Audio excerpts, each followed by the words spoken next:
Hey, what's going on, guys? Welcome back to another Idle Angels video. And as promised, I am doing the how to build Merlin video quite soon. In my opinion, it's a very good angel that you can build off and that you can find use for PvP and PvE. So that's why I am going to cover up that angel as soon as possible, which is today for your luck. Once again, I wish all of you happy new years and all the Christmas spirits and holidays, and I do hope that you are having the best time of your life at the moment.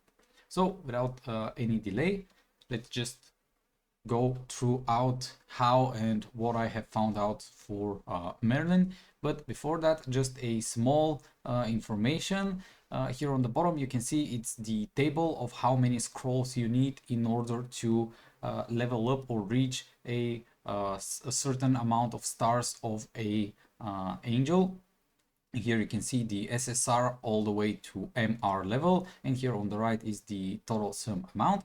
And here on the top one, it's basically if you want to reach level 400, which is the maximum for an angel, you will need to summon a certain amount of stars in order to be able to level up the angel. And for MR based angels, they start straight up on the 300 level mark, and each MR star is going to be providing 20 more levels up until the 400 level mark.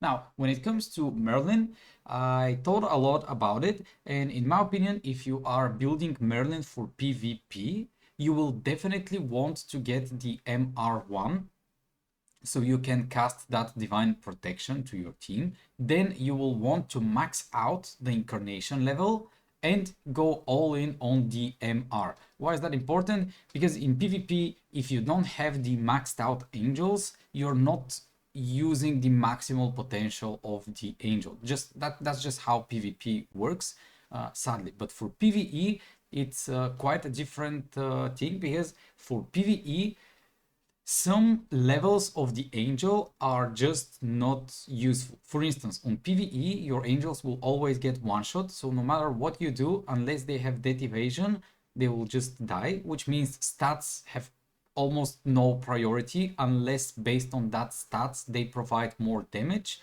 or a better buff. Which for Merlin, I didn't notice anything that is related to her attack or her HP that will buff out your DPS more. So in my opinion, if you are building Merlin for PvE, and to be honest, I see that if you're a newer player or you haven't built out Sim, maybe Merlin will be a better option to be a first death evasion angel to bring to your team. And also, if you have built even Horus, Sim, or Jean, just MR 1 star will provide you death evasion. So if you don't have the overall team of 12 or 18 angels, Merlin with MR 1 star can find a lot of use towards the PvE, maybe even in Nightmare Dungeon or in Fear Abyss or in Havoc that we currently have, because in Havoc you will reach a certain amount, a certain stage where you will need 18 different angels to be at least semi-built in order to push till the maxed 600 stage. So in my opinion, building MR1, which is only 50 to 60 blue scrolls depending on your luck, it's a good investment for Merlin. If you want to have Merlin on your lineup at her best for PvE, then I would suggest that MR1, then you take Incarnation level 1 star, so she will be able to cast her Incarnation level always, and then to do MR 4 stars. We're not going to push for the 5th star of the MR, because in my opinion, the 5th power of MR, the last star, it's not that useful. And also, I don't see a point in having Merlin the UR plus death evasion opportunity that you can take from the passives to be helping her out in the PvE. I think Merlin will be the angel that goes in, uses her buffs, and then dies. So she just procs her protection, and then that's it. So in my opinion, this is how I would suggest to build the PvE. If I decide to build Merlin for PvE, I will do this one on the bottom for sure. And I would even say that I will do the first and the second step, and I would hold on the third step for now if you are a newer player, because in my opinion there are other angels that can benefit you a bit more and provide you more buffs to make your lineup a bit stronger and to push faster. When it comes to her basic skills, with the first skill, she will be healing all of your allies for 20% of her max HP, and then will increase the healing effects applied by 10% for 2 rounds, which is useless for PvE, but for PvP it is good. And then the second skill, it deals magical damage equal to 20% of her max HP to all enemies, and then lowers the crit damage of the targets by 50% for the next 2 rounds. I'm a bit unsure if this will affect the PvE aspect of the game, so the boss will do 50% crit damage less. But to be honest, at the higher stages, like above 80 and 90, the bosses will one-shot you no matter if they crit or they don't crit, so it doesn't really make a difference if this affects PvE bosses or not for now.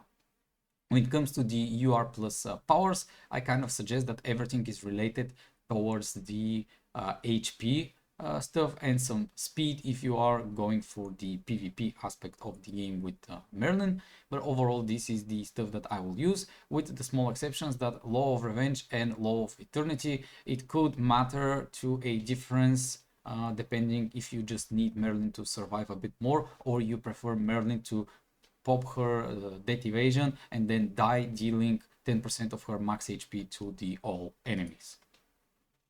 Now let's go through the MR powers and explain them slowly. So on the base MR, she grants a divine protection, which is death evasion for 1 instance of damage for 1 round. And on MR1, why I say that you need to push it is because she will get 200 energy, which will allow her to cast her MR skill on the first round. Otherwise, she will be needing to recover energy in order to cast her MR skill, so it will be delayed and it won't be on round 1. MR2 is that you receive 20% more damage when the divine protection is activated. So this is why I'm still a bit unsure about how strong Merlin will be compared to other angels for PvE, mainly because you need the divine protection to be procced in order to gain those plus 20, and plus 30 bonus damage to your DPS. So that's 70% more damage, but the divine protection needs to be proc. But it's also good, and there will be always an option for your DPS to receive those buffs, and it will have the opportunity to be as strong as Merlin allows it. But I'm just unsure how you would want to fit it towards the PvE stages. Does Merlin needs to die earlier? Do you need to take more damage, with Merlin being the only one that provides the death evasion, and then you have Sim, Horus, Jean on the subline? So it will be kind of a bit tricky to put into the PvE, but definitely very, very strong. And 70% damage increase, it's nuts, guys. MR5 is minus 50 energy for the attacking angel, so it's more of a PvP related, not PvE, because PvE doesn't really care about that energy. That's why I say that the MR5 is not really needed when it comes to the PvE aspect of the game. When it comes to the incarnation power, she will be healing for 30% of her max HP, and then she will give 2 stacks of destiny for 2 rounds, which removes 1 instance of crowd control. This is very, very good for PvP, and sometimes for PvE, when we see that the angel, sorry, not the angel, but the boss is having like the frost dragon buffs or PCs, or some kind of a crowd control, it is very, very nice and powerful to gain that one. Also, she inflicts Curse Bite, which is 2 rounds. The enemy is taking 30% more damage and 30% more holy damage. Definitely for PvE, this is what we like, and that's really nice. That's 60% more damage for your DPS. And why I suggest only Incarnation level 1 is because it will give her +1 willpower, so she can cast the Incarnation level at the start of the round. Incarnation level 2 will provide her to start with the Divine Protection, which is good because she will start with the death evasion, so she won't die instantly. But keep in mind, sometimes on PvE you want your angel to die instantly, so that's why I say for PvE it's very tricky, and you might not want Incarnation level 2 for PvE. Sometimes you will want it. That's the same case with Jean. For instance, Jean on Incarnation level 5 allows her that the death evasion procs from the subs, and sometimes you want to put Jean on the subs but without her activating her old stacks to protect your team. So when it comes to PvE, it's a bit tricky to decide which one you really want. Incarnation level 3 allows her excess healing to become shielding, to become a shield. Then Incarnation level 4, all allies in the same row will start with the Divine Protection, which I think it means that if she is in position 1, position 1, 2, and 3 will have the Divine Protection. If she is in position 4, 5, or 6, the angels in 4, 5, or 6 will receive that Divine Protection. And the Incarnation level 5, it will allow her to start with 2 stacks of Destiny. So pretty much the Incarnation powers are more or less PvP related, so keep that in mind. When it comes to the Relic, I do suggest that you use her own Relic and try to stack HP, or HP percentage is better over here. And if you are trying to build Merlin for the PvP, then you would pretty much want maybe 1 time speed and 2 times HP percentage to buff her HP. When it comes to the gear ascension, what I suggest is that you do the belt to tier 5 first, and probably the weapon to tier 5 first. After that, for tier 4, you can do the chestplate with the ring, and then tier 3, you can keep the helmet with the boots. But Merlin is an angel that doesn't really benefit that much from the attack buffs, so you can feel free to do tier 5 on everything for her. It's not a mistake.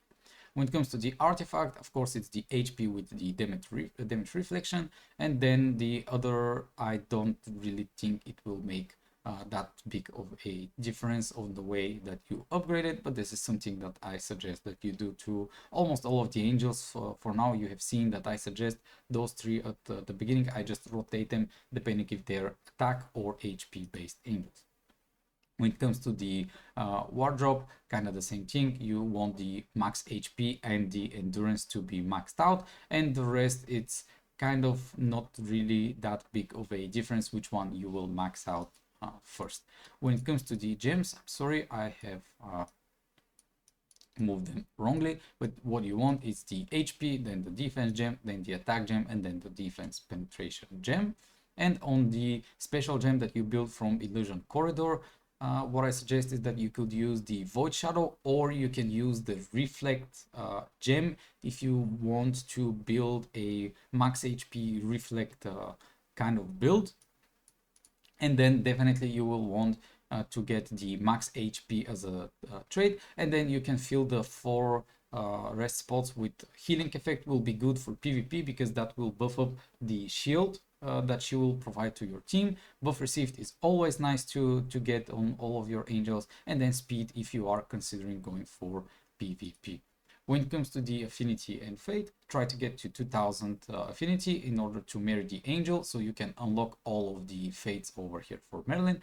But in my opinion, the most important will be the Hela and Wrath, which you will almost always have, because you do use those 2 angels in the lineup. Aiden is something that if you have built her to MR5, or if you are more driven to the PvE, she is currently one of the best supports to be put for PvE on MR5 as well. So the first 3 are kind of easy, or you will always have, even if that the affinity is not reached to 2000 to mirror the angel. But those 2 here on the bottom, you're almost never going to see Loki, Freya, or Lucifer with Uriel and Lilith, all 3 at the same time. So that's a good opportunity to mirror the angel in order to unlock those 2 fates at the bottom.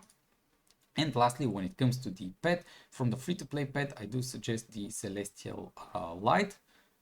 And if you are looking for the quote-unquote pay to win, but there's other ways to receive those pets, the Lotus Maiden or the Rainbow Guardian with the Devil Elder, in my opinion, will be good options to put for the Merlin. But definitely I didn't find a pet that is 100% this pet needs to stay on her. The main idea of the Celestial Light is because it will provide you a shield based on max HP, but of course you can use this on Wrath, you can use this on Pandora as well, because they're having a high amount of max HP as well.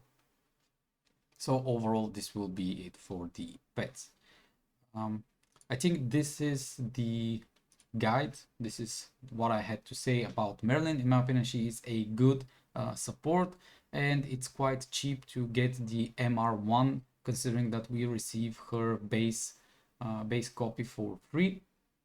So definitely it will help you out with only 50 to 60 blue scrolls, and you will get nice rebates on those MR stars. But if you really plan on using Merlin for your lineup, and this is the first support that you are building up, please do consider MR1 with Incarnation level 1, and then that will be the way that you are using the Angel kind of as a bare minimum to your lineup.